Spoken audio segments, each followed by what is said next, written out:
Germany's in a recession. Germany is in a recession. They've had the full year GDP in 2023 declined. First quarter data looks like a continuing decline to the extent you get monthly data, more frequent data. It's very negative for Germany. I just bought a brand new German sports sedan. By the way, my old car I had for 15 years. It had 250,000 miles on it. So I figured it was about time, but I can't. But the new one, I'm very careful about the specification. It was made in Germany, which is good. But the engine was made in Hungary. And I was fine with that. The Hungarians are smart and they're productive, and I'm sure they had good quality control. But I thought, gee, isn't that interesting that Germans are outsourcing the engine production to Hungary the way Americans are outsourcing everything? Well, it used to be China, now it's Mexico. Why can't Germany make those engines the way they used to? Well, the answer is the energy costs are too high. The two biggest industries in Germany are chemicals and automotive manufacturing, and they're both very energy intensive. Leave aside the fact that you're making internal combustion engines, it just takes a lot of energy to run those factories, and they're outsourcing everything because the internal energy costs are too high. Well, they're the ones who, if not directly, certainly with NATO, blew up the Nord Stream pipeline. So what do you expect? And then again, on an even bigger platform, bigger frame, the U.S. economic sanctions on Russia because of the war in Ukraine. Mm-hmm. And again, if you're in a war, economic sanctions on your enemy are not unusual. But I teach a seminar on financial warfare at the U.S. Army War College, and it's a kind of a handpicked class, 12 or 13 students. And when I did the class in 2022, it was in April, and it was right after the war began. And I said, let me tell you what's going to happen. We had already put a lot of sanctions on, but there were new ones coming out every day, almost every day. I said, here are the sanctions, here are the legal authorities. We froze their accounts. We banned their exports of strategic metals.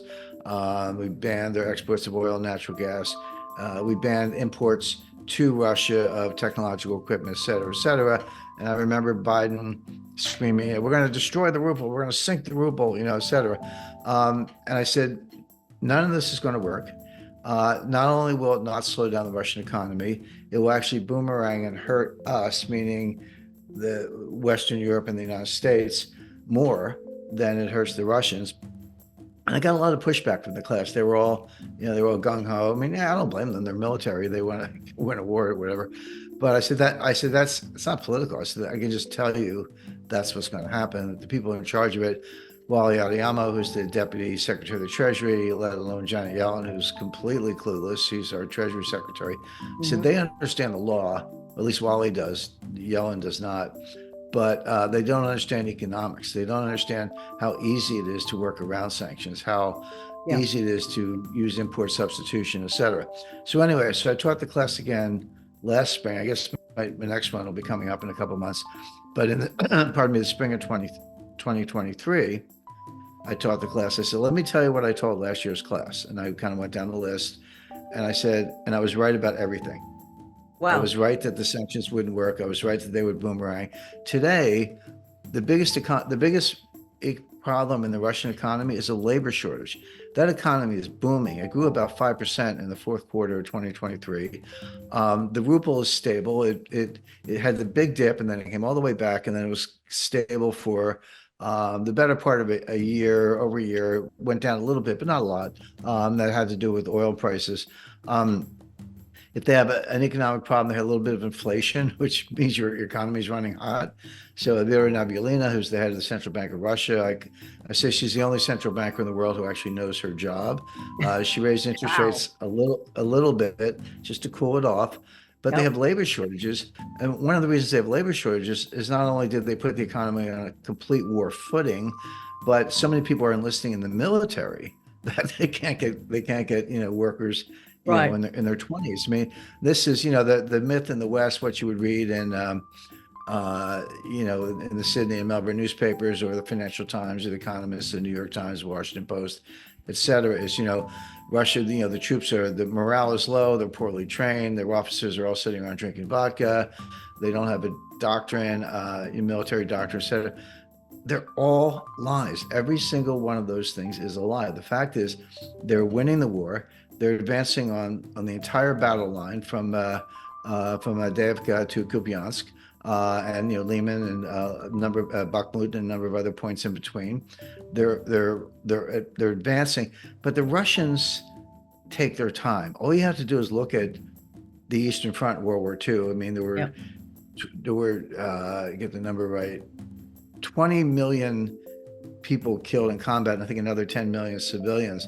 But the Germans came in and they killed 5 million Russians. And the Wehrmacht said, okay, we're on the outskirts of Moscow. We've taken Stalingrad. We've surrounded Leningrad. Today's St. Petersburg. We've killed 5 million Germans, or sorry, 5 million Russians. But then the Russians came back with 5 million more, and then 5 million more. In other words, the Wehrmacht and the German intelligence had no idea quite what they were dealing with in terms of Russia's ability to mobilize, and that's still true. But you look at the Battle of Kursk in 1944, late 43, early 44, they didn't rush into anything. They had a war of attrition. They wore down the Germans, and then they surrounded them. They enveloped them in what's called a cauldron, and they annihilated them. But they weren't in any hurry about it. And it was only when the Germans had been annihilated that they moved through Warsaw and Berlin. Well, they're doing the same thing in Ukraine. They're not marching to Kiev, not yet, give them time. But they are annihilating the Ukrainians on the battlefront. And now that the US Congress looks like it's not going to approve any further aid to Ukraine, Yeah. the EU did it reluctantly, but even the EU, I think it was 50 billion euros, if I'm not mistaken. But Hungary insisted that that be in 4 annual installments, not all at once. So whatever that comes to, it's like 13 million. 13 million euros is not going to. That's barely enough to pay the oligarchs in Ukraine, and the U.S. is contributing nothing right now. So Ukraine is losing badly on all fronts. But getting back to the economics of it, which is where we started, the Russian economy is booming. They're running a little hot. They have labor shortages. They're on a total war footing. They're making several million 155 millimeter shells per year. The United States and NATO's arsenals have been depleted. We don't have any more 155 millimeter shells. That's why we're sending them these cluster bombs, because that's all we have left. The U.S. is begging places like South Korea, which had some, to say, hey, could you give us your 155 millimeter shells, we'll send them to Ukraine. South Korea says, well, we might need them ourselves because the North Koreans are making noise. The Israelis need them to fight in Gaza. And so how did the Western arsenals get completely depleted? That was the other thing. We're going to wear the Russians down. There'll be nothing left of them by the time we're done. Again, the opposite has happened. The Western arsenals are depleted. The German Leopard tanks are blown up on the battlefield. The British Challenger tanks are blown up on the battlefield. The United States sent them some Abrams tanks, which is our top of the line tanks. The Pentagon called Zelensky and said, please don't use them, because we don't want any pictures of them burning on the battlefield. It's really bad for sales. So they have some Abrams, but they won't use them because they know the Russians will blow them up with mines, drones, artillery, and bombing. It's kind of, the world's turned upside down. But again, just to summarize, whether it's Ukraine, strategic metals, uranium, which you mentioned, energy generation, industrial production, deindustrialization, you can't understand, and they're all big topics. You can't understand any of them separately from the Green New Scam, and financial warfare, and a lot else going on the political side.